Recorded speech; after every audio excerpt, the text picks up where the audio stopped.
Okay, so this is a quick how-to shearing video, and basically I'm making a dress with shirred bodice and tiered skirt, kind of modeled off the Hill House dress, and I'll post a final picture.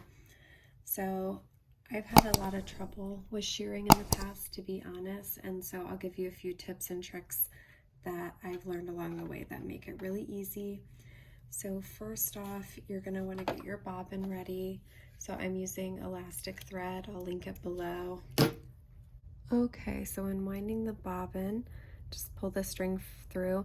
You'll have to figure out what works best for your machine. For some machines, it works best to just wind the bobbin by hand. My machine, I find it works best if I actually put some tension on it as I wind it. So I'm actually pulling it, and basically you'll just go through and continue this. And you will want the bobbin full but not overfilled where the strings might get caught.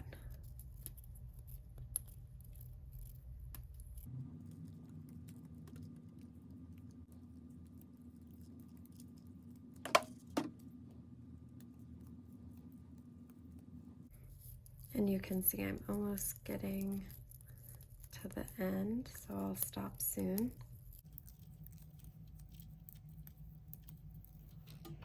And then, even though I wound it with some tension, I'll leave a long tail. Now that I'm done winding the bobbin, we'll put it in the machine.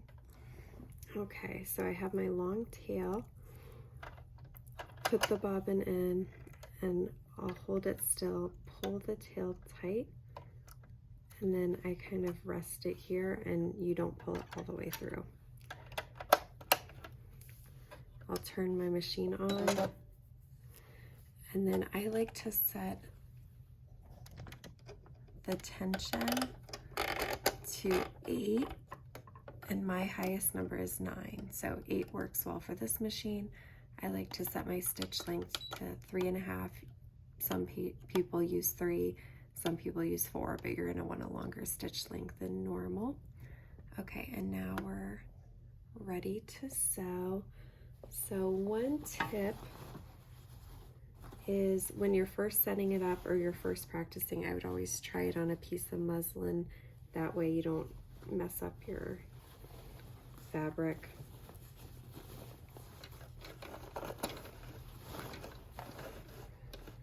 Okay, so I'm lining it up on the edge. As you can see here, I line up my presser foot right at the edge of the previous row, and I like to line it up here. The other option is some people like to measure and mark out their lines. I just like to use the presser foot as a guide as I go. You could line it up on the edge if you wanted. Okay, so once you insert your bobbin, you're going to want to put your needle down, pick it back up, and then I like to do a back stitch. Then you're ready to sew. And you have to do it that way. You have to do the back stitch. Some people say not to back stitch. I always find I always have to. And then you'll start sewing. And within a few stitches, you should be able to see it shearing and know that you're on the right track. If not, I would actually turn the machine off, take the bobbin off, and put it back in, do the back stitch again, and kind of reset the bobbin from the beginning. Okay, as you can see, I have 9 rows of shearing already completed, and I want to add 9 more for a total of 18 to bring this down along the bodice. I like to start and end at the side seams, and then underneath you'll tie your strings together at the end.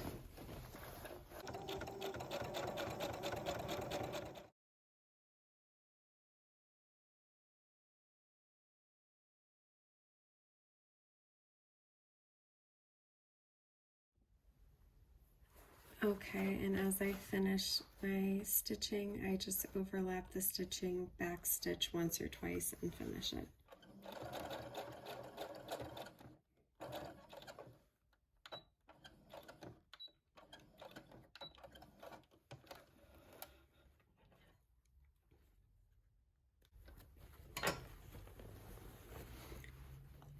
my bobbin string just ran out, so it was perfect timing, but normally you want to leave a tail on the bobbin so it doesn't go back into the machine. So now I will, okay, so now I will tie the strings together. I just do it 2 times.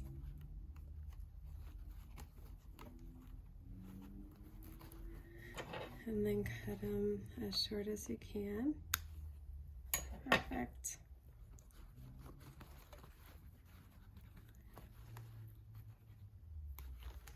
And you can tie off one at a time. I like to do a few rows of sewing and then go back and tie them off.